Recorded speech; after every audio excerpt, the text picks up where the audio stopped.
استاذ العلماء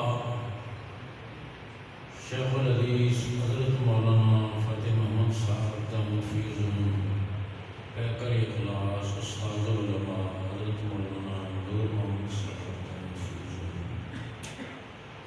دیگر علماء کرام، میرے بزرگوں، بھائیوں، عزیزوں، میری پردہ نشین کرنے میں شکر گزار ہوں عزیز محترم میزبان محترم اس گلشن کی بہاروں کے نگہباں حضرت مولانا تنویر الحق صاحب کا اور عزیز مکرم اپنے بہت ہی محبوب شاگرد مرکزی مسجد کے خطیب حضرت مولانا محمد قاسم ادریس صاحب کا کہ انہوں نے میری رہنمائی فرمائی، آج اس پروگرام کی دعوت دی، آپ کی زیارت اور ملاقات کا موقع ملا اور دینی نسبت پہ ہم روئے زمین کے سب سے بہترین خطے مسجد یعنی جنت کے باغ میں جمع ہو گئے۔ اللہ ہمارا مل بیٹھنا اپنی بارگاہ میں قبول فرمائے۔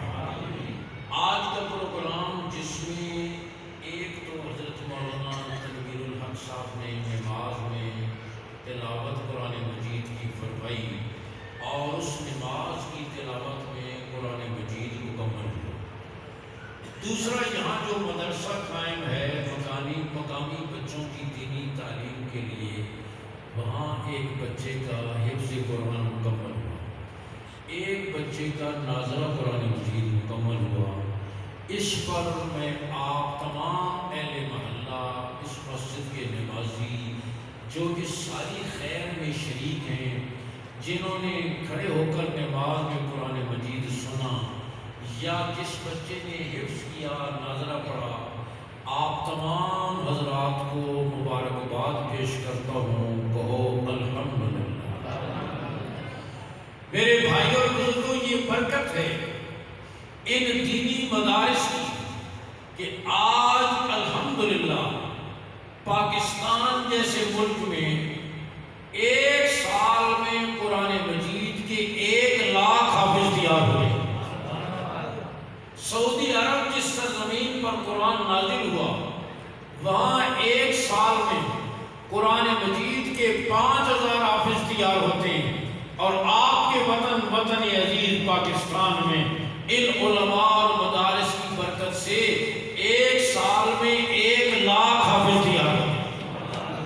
ہمارے بچے، میں کہا کرتا ہوں، جو کام آپ نے ہمارے سپرد کیا، آپ نے ہمارے ذمہ بجلی گیس کی لوڈ شیڈنگ دور کرنا، پاور پلانٹ لگانا، کچی گلیاں پکی کرنا، پل بنانا، مہنگائی کنٹرول کرنا، آپ نے علماء کے ذمہ یہ کام نہیں کیا۔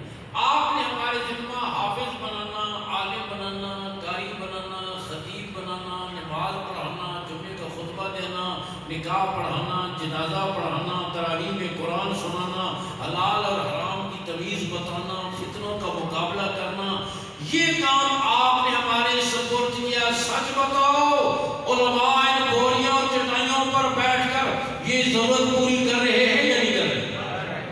اور اس انداز میں کر رہے ہیں کہ ہمارے بچے اصلی تعلیم کے لیے دنیا کے ملکوں میں جاتے ہیں، اور دنیا بھر سے بچے علم نبوت کے لیے پاکستان کو رخ کرتے ہیں۔ میں تلنگانہ کے ایک پروگرام میں گیا، ایک مدرسے میں 28 بچوں کا حفظ قرآن مکمل ہوا، 20 پاکستانی، 8 غیر ملکی۔ پاکستانی بچوں کے والدین، عزیز رشتہ دار ان کی حوصلہ افزائی کے لیے آئے ہوئے تھے۔ 20 بچوں کی دستار بندی ہوئی، پاکستانی بچوں کی۔ پھر اسٹیٹ سیکرٹری نے اعلان کیا ان 8 بچوں کی دستار بندی ہوگی جن کا پاکستان میں کوئی بھی نہیں۔ ان میں 2 بچے فرانس کے، 2 تھائی لینڈ کے، 2 روس کی ریاستوں کے، اور 2 بچے چین کے۔ آپ یقین کریں، آخری بچہ چین کا جن کی دستار بندی ہوئی 6.5 سال کی عمر، اور قاری صاحب کہنے کے 4 سال کی عمر میں اس بچے نے قرآن مجید یاد کرنا شروع کیا، اور 6.5 سال کی عمر میں یہ حافظ ہوا۔ 2.5 سال کے عرصے میں نہ اس نے والدین کو دیکھا، نہ والدین اسے دیکھا۔ میں نے کہا کہاں کہاں تلگان کا دیہات 4 سال کی عمر میں اس نے ماں کی گود چھوڑی، باپ کی شفقت چھوڑی، بہن بھائیوں کی محبت چھوڑی، اپنا علاقہ چھوڑا، قرآن کی کہاں چین اور کہاں تلگان کا دیہات، قرآن کی محبت اسے کہاں سے اٹھا کر کہاں لے آئے۔ آپ تو ذرا سا بھی کچھ بنائیں تو چین کے انجینئر یہاں آتے ہیں، آپ ان سے استفادہ کرتے ہیں، چین والے علم نبوت کے لیے بچوں کو یہاں بھیجتے ہیں، ہاں، اور یہاں سے وہ پڑھ کر جاتے ہیں، استفادہ کرتے ہیں۔ تو میں کہہ رہا ہوں کہ الحمدللہ ان علماء نے کسی قسم کے حالات بھی ہوں، کورونا کے حالات ہوں، آپ نے دیکھا کہ یہ 2 سال کورونا کے سال رہے، اس میں فیکٹریاں بند رہی، ملیں بند رہی، کارخانے بند رہے، سکول بند رہے، کالج بند رہے، یونیورسٹیاں بند رہی، مدرسہ کل بھی کھلا تھا، آج بھی کھلا ہے، قیامت تک کھلا رہے گا۔ کیوں بند رہا؟ مدرسہ سب کچھ بند رہا تو مدرسہ کیوں کھلا رہا؟ میں عرض کرتا ہوں، آپ نے دیکھا ہوگا حکومت نے اعلان کیا لاک ڈاؤن کے دوران جان بچانے والی ادویات کی دکانیں کھلی رہے گی، کہا یہ نہیں تھا؟ ضروریات زندگی فراہم کرنے والے، کھانے پینے کی اشیاء فراہم کرنے والے سٹور کھلے رہے۔ انہوں نے فیصلہ کیا جان بچانے والی ادویات کی دکانیں کھلی رہے گی، رب نے فیصلہ کیا ایمان بچانے والے مراکز بھی کھلے رہیں گے۔ انہوں نے فیصلہ کیا جسمانی ضروریات کے مراکز کھلے رہیں گے، رب نے فیصلہ کیا ایمانی، روحانی اور اخروی ضروریات پوری کرنے والے مدارس بھی کھلے رہیں گے۔ مدرسہ کھلا رہا۔ دوسری لہر جب شروع ہوئی، وفاقی وزیر تعلیم شفقت محمود صاحب کے ساتھ ہماری میٹنگ ہوئی، وہ کہنے لگے ریاست کا فیصلہ ہے تعلیمی ادارے بند ہوں گے، مدرسہ بھی تعلیمی ادارہ ہے لہذا بند ہوگا۔ ہم نے کہا آپ مدارس کو سکولوں پر قیاس نہ کریں، ایک بات تو یہ کہ مدارس عوام کے تعاون سے چل رہے ہیں، آپ کا 1 پیسہ ان پر خرچ نہیں ہوتا، ہم آپ کے پابند نہیں ہیں۔ مدارس حریت اور آزادی کے ساتھ چل رہے ہیں اور ہم اس حریت اور آزادی کو کبھی ختم نہیں ہونے دیں گے۔ دوسری بات یہ ہے، آپ نے دیکھا ہوگا کہ دنیا کے ملکوں میں، انڈیا میں جتنا نقصان ہوا اتنا پاکستان میں الحمدللہ نہیں ہوا۔ اس کی وجوہات اور بھی ہو سکتی ہیں، لیکن ہمارے نزدیک سب سے بڑی وجہ یہ ہے اذانیں ہوتی رہیں، نمازیں ہوتی رہیں، تراویح میں قرآن سنایا جاتا رہا، بچے قرآن پڑھتے رہے، اس کی وجہ سے نقصان کم ہوا۔ اب اگر آپ چاہتے ہیں نقصان کم ہو جائے تو مدرسے کھلے رہیں، اگر چاہتے ہیں زیادہ ہو جائے تو بند کر دیں۔ اگلی بات یہ کہ وہاں آپ بغیر امتحان کے پروموٹ کر دیتے ہیں، ہم کیسے کریں؟ ایک بچے کے 12 پارے حفظ ہوئے ہیں، 3 مہینے چھٹی کر کے آئے، ہم کہیں اپنی 21واں پارہ شروع کر، اس لیے کہ تیرے 20 تو ہو گئے نا۔ وہاں تو بغیر امتحان کے آپ آگے کر دیتے ہیں، ہم کیسے کریں؟ پھر آپ کہتے ہیں ہم نے قریب 3 میں رکھنا ہے، 20 سیکنڈ ہاتھ ہونے ضروری ہے، تو جو وضو کرتا ہے طالب علم یا جو نمازی وضو کرتا ہے وہ تو 160 سیکنڈ ہاتھ ہوتا ہے، پورے وضو میں ہاتھوں کو پانی پڑتا رہتا ہے۔ تو الحمدللہ میں نے آج کے اس وبا کے باوجود اس سال جو وفاق المدارس کے تحت امتحان ہوئے، وفاق ہر حافظ کے امتحان نہیں لیتا، جو درائی کو مکمل کر لے اس کا لیتا ہے، ویسے تو تعداد لاکھ سے بھی زیادہ ہے۔ وفاق نے جن طلبہ کا امتحان لیا ہے حفظ میں 90,000 بچے اور بچیاں تیار ہوئے ہیں، اور 37,000 عالم، کتنے؟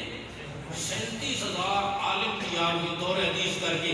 ان 37,000 میں 15,000 لڑکے ہیں اور 22,000 لڑکیاں ہیں۔ یہ بھی میرے رب کا نظام ہے، جیسے جیسے این جی اوز کی بے حیا عورتیں، حیا باختہ عورتیں گلے میں دوپٹے ڈال کر اور جلوس نکالتی پھرتی ہیں اور اللہ کی بغاوت کا نعرہ لگاتی ہیں، ہمارا جسم ہماری مرضی، حالانکہ یہ جسم کس کا ہے؟ بولو، کس نے بنایا ہے؟ تمہارا جسم کہاں سے آ گیا؟ تم نے اس کے لیے کون سی سیکورٹی ڈپازٹ کرائی؟ یہ جسم کس نے بنایا؟ بولو، اور کیسے بنایا؟ فرمایا یخلقکم فی بطون امہاتکم خلقا من بعد خلق فی ظلمات ثلاث، ماں کے پیٹ کے 3 اندھیروں میں وہ تمہاری بہترین صورت بناتا ہے۔ ماں کو پتہ نہیں کیا بن رہا ہے، باپ کو پتہ نہیں کیا بن رہا ہے، ماں چاول کھا رہی ہے، بیٹے کی آنکھ بن رہی ہے، دودھ پی رہی ہے،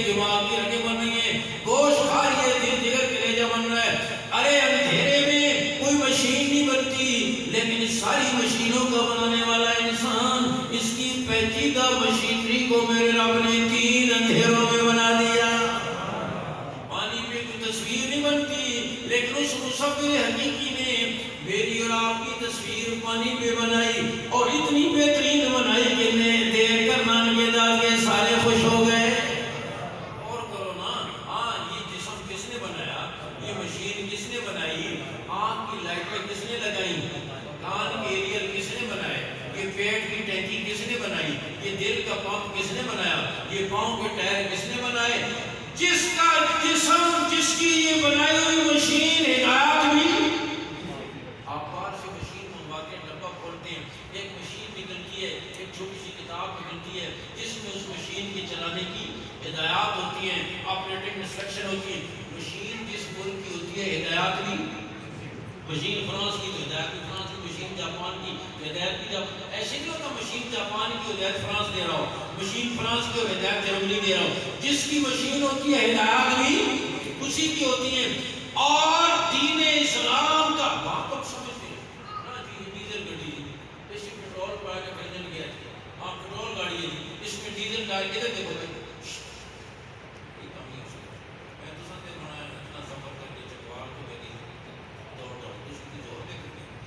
ادھر تو دیکھنا یہ اللہ اور اس کے رسول کی بات کی بے ادبی ہے. اور علماء نے لکھا ہے حضور کی ارشادات کو سننا ایسے جیسے آپ حضور کی مجلس میں بیٹھے ہیں. اس لیے پوری توجہ کے ساتھ یہ کام کھیلتے ہوئے نہیں کرتے. میں آپ کر رہا ہوں وہاں تم کہتے ہیں بنانے والے نے ڈیزل پر بنایا، پیٹرول ڈالنے کے لیے کیا. یہاں یہ نہیں سمجھتے کہ بنانے والے نے یہ ٹینکی حلال کے لیے بنائی ہے، اس میں سود کا، رشوت کا، حرام کا مال آئے گا. یہ ٹینکی اتنی خراب ہوگی جہنم میں جائے بغیر ٹھیک ہے. دین اسلام کی آسان تعریف میں آپ کو بتاؤں، اور وہ یہ کہ اس جسم بنانے والے نے چلانے کی جو ہدایات دی ہیں، اور میرے نبی نے جیسے چلا کر بتایا ہے، صحابہ نے جیسے چل کر بتایا، اسی کا نام دین اسلام. کوئی نئی چیز نہیں ہے. تو یہ جسم اللہ کا اور مرضی بھی اللہ کی. میں نے عرض کیا اس سیلاب کو روکنے کے لیے اللہ نے بچیوں کے مدارس اور ان میں پڑھنے والوں کی تعداد بچوں سے بھی زیادہ کر دی. دعا کرو.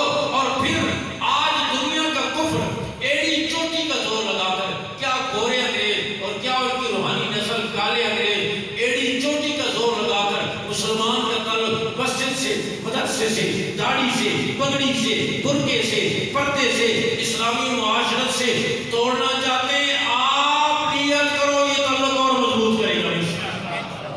اور پہلے سے مدرسے کا تحفظ پورے دین کا تحفظ ہے. یہ دین اسلام کے قلعے ہے. مدرسے کی کمزوری پورے دین کی کمزوری ہے. عالم یہی بنے گا، حافظ یہی بنے گا، قاری یہی بنے گا، خطیب یہی بنے گا، مفتی یہی بنے گا، مبلغ یہی بنے گا، عالمہ حافظہ قاریہ یہی بنے گی. اس لیے مدرسے کا تحفظ پورے دین کا تحفظ، اور مدرسے کی کمزوری پورے دین کی کمزوری ہے. نیت کرو ہم ان اداروں کو اور مضبوط کریں گے انشاءاللہ. اپنا اور اپنی اولادوں کا تعلق. جس بچے کا حفظ قرآن مکمل ہوا اور ناظرہ قرآن مکمل ہوا، میں انہیں مبارکباد دیتا ہوں. کسی کے سینے میں، ہماری اولاد کے سینے میں اللہ کی وحی محفوظ ہو جائے، لا ریب کلام، یہ آخری پیغام محفوظ ہو جائے. کسی باپ کے لیے، کسی ماں کے لیے اس سے بڑھ کر کوئی خوش قسمتی نہیں ہو سکتی. بیٹا مصلے پر کھڑے ہو کر قرآن سنا دے، باپ پیچھے کھڑے ہو کر سن لے، اس سے بڑھ کر کسی کے لیے کوئی اعزاز نہیں ہو سکتا. ہاں، اور میں عرض کر رہا ہوں پھر الحمدللہ اللہ نے اس کتاب کی حفاظت اپنے ذمہ لی ہے. کس کے ذمہ ہے؟ فرمایا اِنَّا نَحْنُ نَزَّلْنَا الذِّكْرَ وَإِنَّا لَهُ لَحَافِظُونَ. ہم نے اس کتاب کو نازل کی ہے اور ہم اس کی حفاظت کرنے والے. اور میرا رب جس چیز کی حفاظت کرنے پہ آئے دنیا کی کوئی طاقت نقصان. بولو. میں بلی کے علاقے میں گیا، ایک گاؤں گورینی پہاڑ کی چوٹی پر، گاڑی بھی نہیں جاتی، چیئر لفٹ کے ذریعے گئے. 9 بچوں کا اس مدرسے میں حفظ قرآن مکمل ہوا پہاڑ کی چوٹی پر. ان میں ایک بچہ نابینا تھا. نابینا بھی بہت دیکھے، آپ نے بھی بہت دیکھے ہوں گے. ایسا نابینا نہیں دیکھا اس کے چہرے پر سرے سے آنکھوں کا نشان ہی نہیں. یہ جگہ سے اپنے جیسے بات اپنے کوئی 14-15 سال کی عمر، میں اس کو 10 منٹ کھڑا دیکھتا رہا. یا اللہ تیری عجیب شان ہے، جس کے چہرے پر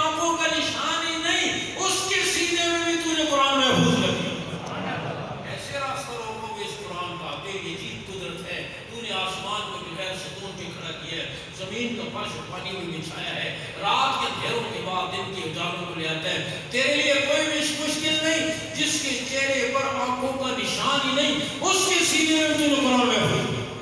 اور جتنے بچے حفظ کرتے ہیں 6.5 سال کی عمر سے لے کر 14-15 سال تک کی عمر کے بچے اور بچیاں قرآن یاد کر، اتنی عمر کا بچہ آپ اس کو موٹر سائیکل کی چابی نہیں دیتے، گاڑی کی چابی اس کے حوالے نہیں کرتے، قیمتی کاغذات اس کے ہاتھ میں نہیں دیتے، پیسوں والی الماری کی چابی اس کے سپرد نہیں کرتے۔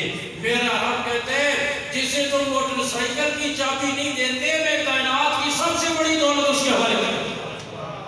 میرے رب کا نظام ہے، اس کی حفاظت کا وعدہ ہے۔ چھوٹے چھوٹے بچے، فیصل مسجد کے امام صاحب میرے پاس آئے چند دن پہلے، کہنے لگے ہمارے یہاں مقابلہ ہوا فیصل مسجد میں، اس کے بچوں سعودی سفیر بھی تھے، ممتحن بھی تھے، ایک 6.5 سال کی بچی دونوں پاؤں کرسی پر رکھ کر بیٹھ گئی اور ممتحنین سے کہنے لگی اگر میں غلط سنوں میرے نمبر کاٹیں، اگر میں ٹھیک سناؤں مجھے 100 کی بجائے 101 نمبر دیں۔ ممتحن کہنے لگی اپنی تو اختیار کے 100 نمبر پہ 101 کہاں سے دیں؟ سعودی سفیر کہنے لگی سعودی اب ایسے ہوتا ہے، اچھی کارکردگی پر ممتحن 1 نمبر کے اعزازی دے سکتا ہے۔ بچی سے 4 جگہ سے سنا، ٹھیک سنایا، 5ویں سوال میں بچی نے ایک جگہ زبر کی جگہ زیر پڑھا، ممتحن نے سے ٹوکا، بچی نے غصے سے اس کو دیکھا، پھر اسی طرح پڑھا، ممتحن نے ٹوکا، پھر بچی نے غصے سے اس کو دیکھا اور اسی طرح پڑھا۔ ممتحن نے کہا تو نے غلط پڑھا، اس نے کہا میں نے ٹھیک پڑھا، اس کا اصرار کہ تو نے غلط پڑھا، اس کا انکار کہ میں نے ٹھیک پڑھا۔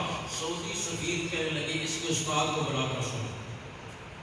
پہلے فرمایا قرآن مجید کھول کر دیکھو، قرآن مجید کھول کر دیکھا گیا تو واقعہ تھا بچی نے غلط پڑھا، پھر بھی بچے کے اصرار میں نے ٹھیک پڑھا۔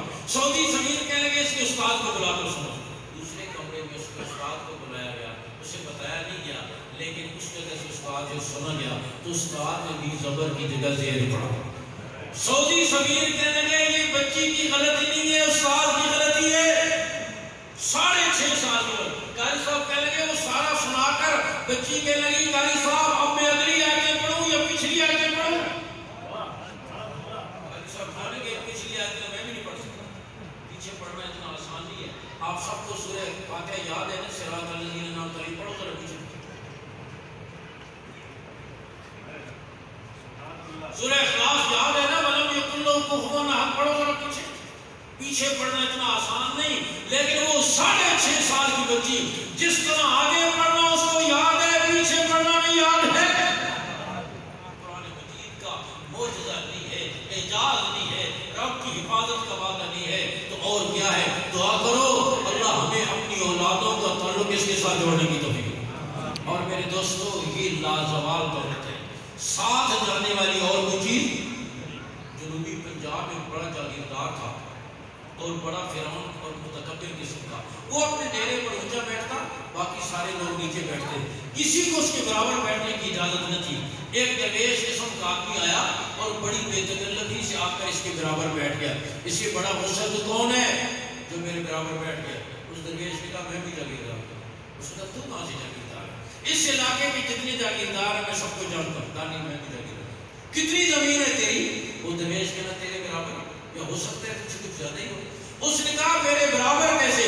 اس نے کہا مرنے کی دیر ہے تیری میری زمین برابر ہو جائے، بلکہ میرا کہا تو سے ذرا پڑا ہے تھوڑی زیادہ ہی ہو جائے۔ ایسی تو نہیں ہوتا جاگیردار کی قبر 20 کے نام میں بنائی جائے اور غریب کی چھوٹی سی روح نکلتے ہی سارے امتیاز ختم، دنیا کا بارڈر کراس کرتے ہی کرنسی تبدیل، وہاں ایمان و عمل کا سکہ چلے گا۔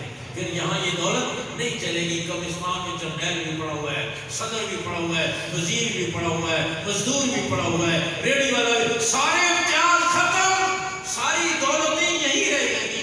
سر کی ٹوپی اترے گی، آنکھ کا چشمہ اترے گا، کلائی کی گھڑی اترے گی، عورت کا زیور اترے گا، ماتھے کا جھومر اترے گا، گلے کا ہار اترے گا، ہاتھوں کے کنگن اترے گے، انگلی کی انگوٹھی اترے گی، پاؤں کا پازیب اترے گا، زرق برق لباس اترے گا اور 2 چادروں میں لپیٹ کر رخصت کر دیا جائے۔ کوئی دولت دنیا کی ساتھ جانے والی نہیں، لیکن قرآن کی دولت قبر میں بھی جائے گی، حشر میں بھی جائے گی۔ حدیث شریف میں آتا ہے جس دن آپ کی ATM مشینیں جواب دے جائیں گی، چیک بکیں اڑ جائیں گی، بینک بیلنس ختم ہو جائیں گے، یہ دولت وہاں بھی آپ کو کام دے گی۔ اس لیے میں کہتا ہوں اپنی اولادوں کو بڑھاپے کا نہیں، بڑھاپے کا بھی ضرور بناؤ، کوئی اسلام نے منع نہیں کیا حلال اور جائز طریقے سے روزی کمانے سے یا سٹیٹس حاصل کرنے سے کوئی قدر اور پابندی نہیں لگائی. یہ نہیں کہا کہ ملنگ بن کر جنگل میں چلے جاؤ سب کچھ چھوڑ دو، نہ سب کچھ کرو، لیکن کہنے کا مقصد یہ ہے اپنی اولادوں کو سب سے پہلے مسلمان بناؤ، قرآن سے تعلق جوڑو، اللہ اور اس کے رسول کا تعارف کراؤ، تو انشاءاللہ یہ بڑھاپے کا بھی سہارا بنیں گے، عشر کا بھی سہارا بنیں گے، بڑھاپے کا بھی سہارا بنیں گے عشر. اور یاد رکھیں اگر اولادوں کا تعلق دین سے نہ جوڑا پھر کیا ہوگا.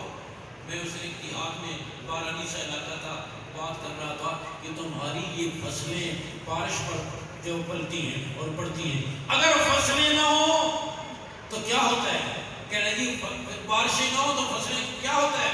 کہا جی فصلیں برباد ہو جاتی ہیں. میں نے کہا بارشیں نہ ہوں تو فصلیں برباد ہو جاتی ہیں، گھروں میں دین نہ ہو تو نسلیں برباد ہو جاتی ہیں. اس لیے اپنی نسلوں کے دین کی فکر کرو، ان کا تعلق قرآن کے ساتھ جوڑو، لازوال دولت انہیں دو جو ساتھ جانے والی ہو اور وہ آپ کے میدان حشر کے اعزاز کا ذریعہ بنے. تیسری بات ہے اللہ میدان حشر میں حافظ قرآن کو بلا کر اپنے سامنے کھڑا کریں گے، پھر ماں باپ کو بلا کر کھڑا کریں گے، اس سے پوچھیں گے پہچانتے ہو کون ہے؟ وہ کہے گا میرے ماں باپ ہیں. اللہ فرمائیں گے ان کے گناہوں کی وجہ سے ان پر جہنم واجب ہو چکی تھی، لیکن تو میرا محبوب ہے، تیرے سینے میں میری کتاب محفوظ ہے، میں تجھے اختیار دیتا ہوں اپنے والدین اور خاندان کے 10 آدمی جن کو چاہو چن کر جنت میں لے جاؤ. کوٹا صدر کے لیے نہیں، وزیر اعظم کے لیے نہیں، وزیر کے لیے نہیں، اس کے لیے جس کی بس میں اللہ کا قرآن ہے. تو نیت کرو کہ انشاءاللہ جیسے آج اس ایک بیٹے کا حفظ مکمل ہوا، آپ کے دروازوں پر اللہ نے آپ کو یہ دولت دے رکھی ہے، کہیں دور جانے کا مسئلہ نہیں ہے. نیت کرو انشاءاللہ اپنا کوئی بیٹا پوتا بھانجا بھتیجا کسی کو قرآن کا حافظ بنا کر آخرت کا ضمانتی بنائیں گے انشاءاللہ. کس کی نیت ہے؟ نیت کر لو، آپ تو باتوں بھی کرو، غور نہیں لینا پڑے، آپ کے فائدے کی بات کرو، پکی نیت کر کے جاؤ. اور یاد رکھیں اللہ دین پلیٹ میں رکھ کر نہیں دیتے. تم بھاگتے رہو گے میں دین تم پر چشمہ کر دوں گا.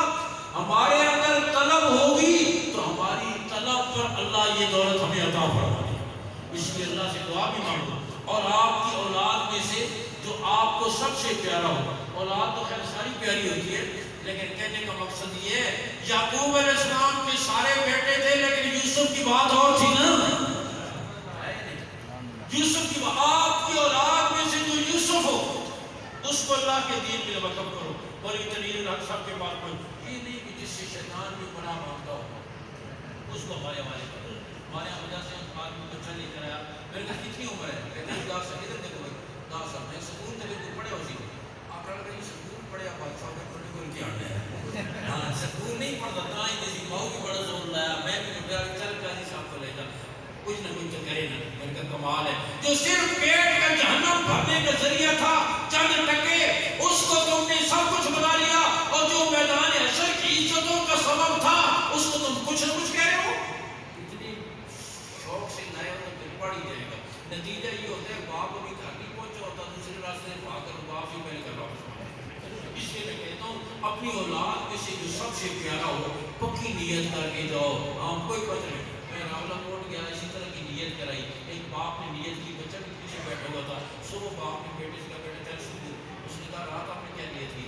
میں تو مدرسے جاؤں گا. باپ کو بھی خیال آ گیا، مدرسے لے آیا. اگلے سال میں گیا تو اس کے 13 پارے یاد ہو چکے تھے.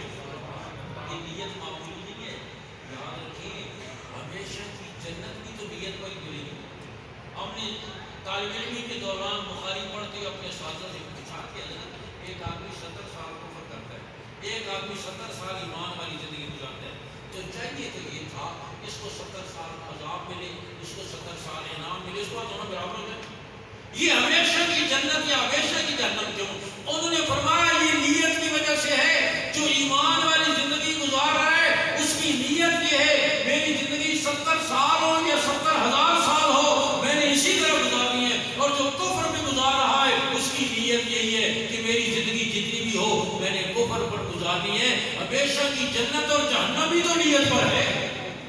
مومن کی نیت کوئی معمولی چیز نہیں. اس لیے پکی نیت کرو کرو کہ انشاءاللہ ہم اپنی اولادوں کو اور دل میں نیت کری میں سب کچھ اور گھر کا افسر رچنے پڑ کے جائے وہ گھر میں جو ہوم سیکٹری بیٹھا ہوا ہے نا وزارت داخلہ وہ پہلے بات ہی کھائے گا کہاں سے؟ دماغ خراب ہے، استادوں کا بھی دماغ خراب ہے، یہ کھائے گا کہاں سے؟ یہ بھی میں عرض کروں ہم آئے دن ارباب حکومت سے بات چیت چلتی رہتی ہے اور میں اللہ کے گھر میں بیٹھا ہوں قسم کھا کے کہوں تمہیں حانس نہیں ہوگا جس عزت سے میرا رب ہمیں کھلاتا ہے آپ اس کا تصور بھی نہیں کر سکتے۔ آپ کا گریڈ 20واں یا 22واں ہو اور ہماری جیب خالی کیوں نہ ہو لیکن آپ اس کا تصور بھی نہیں کر سکتے۔ میں تو کہتا ہوں ہمارے ہاں جو بکرے آتے ہیں وہ بھی لینڈ کروزر پر چڑھ کر آتے ہیں اور یہ میرے رب کی غیرت کے خلاف ہے۔ اے اکبر سی کیٹ ڈی ڈاک پڑھانے والے سکول ٹیچر کو میرا رب پالے اور ذالک الکتاب لا رہے وفیو پڑھانے والے کو نہ پالے، اتنی عزت سے پالتا ہے آپ اس کا تصور نہیں کر سکتے۔ اس لیے میں کہہ رہا ہوں جب ہمیشہ کی جنت ہمیشہ کی جنت اور درجات کی بلندی دین پر ہے تو دنیا میں دو روٹی نہیں ملتی۔ یہ کوئی مسئلہ ہی نہیں ہے، یہ کوئی مسئلہ ہی نہیں ہے۔ یہ بار میری گاڑی کھڑی ہے، میں آپ کو شوق دلانے کے لیے کہہ رہا ہوں۔ میں ایک سفر سے واپس آیا، ہمارے ایک ساتھی نے فون کیا، کہا کہ آپ کہاں سے آ رہے ہیں؟ جب مدارس کے پروگرام ہے میں پنجاب سے پھر آپ سفر کیسے کر سکتے ہیں؟ میرے پاس گاڑی اچھی ہے، اپنی گاڑی ہے، کہنے لگا میں آپ کو اچھی سے اچھی گاڑی خرید کر دینا چاہتا ہوں۔ میں نے کہا مجھے ضرورت نہیں ہے اور واقعی میں مجھے شوق بھی نہیں ہے۔ ہاں دیکھو میں پورے پنجاب کا جاتے ہوں، یہ میرا موبائل ہے، مجھے شوق نہیں ہے۔ میں نے کہا میرا کام چل رہا ہے، مجھے نہیں ضرورت۔ اس نے کہا آپ کو ضرورت نہیں ہے، مجھے ضرورت ہے، آپ دین کے لیے استعمال کریں گے مجھے فائدہ ہوگا اور 65 لاکھ کی گاڑی سے زبردستی مجھے دی۔ یہ کس کی برکت ہے؟ دین کی برکت۔ یہ مت سوچو دنیا ذلیل ہو کر تمہاری اولادوں کے قدموں میں آئے گی، بشرط کہ گڑبڑ نہ کرے۔ اللہ کے ساتھ معاملہ ٹھیک رکھیے تو دنیا تو اللہ کے خزانے ہیں، جو اللہ کا کام کرے گا اس کے ساتھ ایسا معاملہ کرے گا۔ اس لیے پورے صدر کے ساتھ نیت کرو کہ انشاءاللہ اپنی اولادوں کو قرآن سے وابستہ کریں گے، گھر جنت کے نمونے بن جائیں گے۔ اپنی بچیوں کو بھی بے شک بعد میں ڈاکٹر بناؤ، انجینئر بناؤ، کوئی منع نہیں ہے، لیکن مسلمان تو بناؤ۔ ایک PhD ڈاکٹر کے والد میں انتقال ہوا، جنازہ تیار ہوا، مولوی صاحب جنازہ پڑھانے لگے، وہ بیٹا پھول پھول کر رونے لگا۔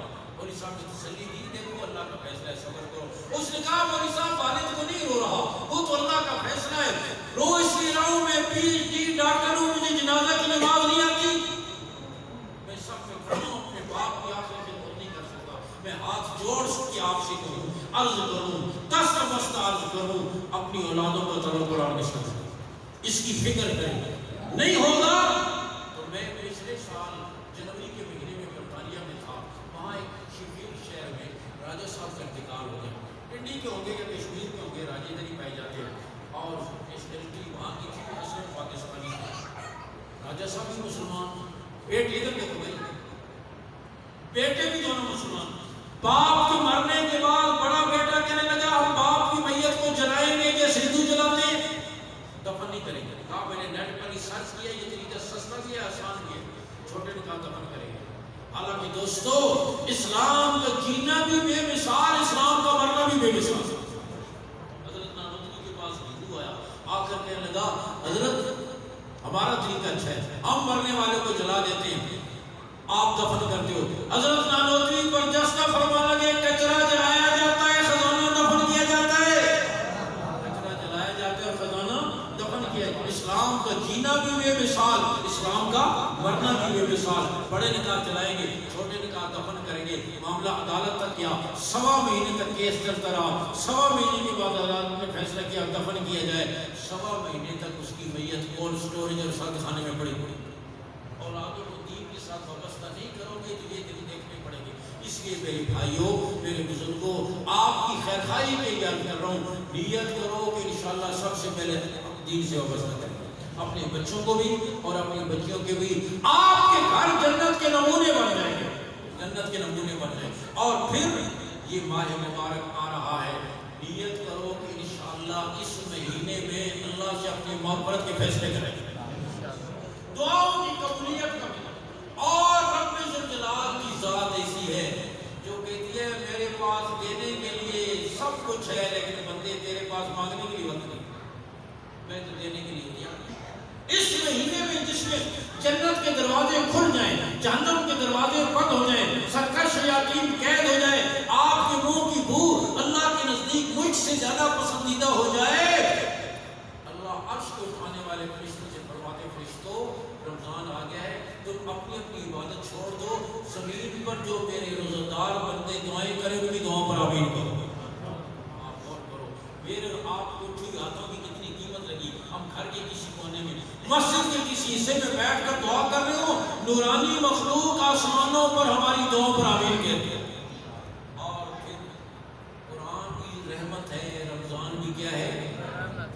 حضور صلی اللہ علیہ وسلم کی ذات رحمت للعالمین ہے، اللہ رحمان اور رحیم ہے، کتنی رحمتوں کی بارش میں اللہ نے رکھا ہے۔ نیت کرو رمضان کا استقبال ہی ہے، بڑا مہمان آتا ہے نا تو دور سے اس کو لینے کے لیے جاتے ہیں، یہ عظمت والا مہینہ آ رہا ہے تو استقبال رمضان کا تقاضا یہ ہے کہ آج سے نیت کرو کہ انشاءاللہ نماز کا تلاوت کا آج سے تمام شروع کریں گے، استقبال رمضان کا تقاضا یہ ہے۔ اور پھر رمضان کے لیے نہیں کہ بھئی نیت کرو، اللہ سے مانگو اے اللہ سارا سال تو میرا یہ سر اور میری جبین اپنے سامنے جھکا دے، اور نبی لوگ ملتے ہیں عید کی نماز پڑھتے ہیں پھر مولوی صاحب سے گلے ملتے ہیں اور پھر زبان حال سے کہتے ہیں خیر ہوئی تو اگلے سال پھر ایتھی ملاقات ہے، اور پھر ایسے جاتے ہیں کہ واپس پھر پورا سال نظر یہ نہیں، نیت کر لو یا اللہ تو نے رمضان میں بلا لیا، سارا سال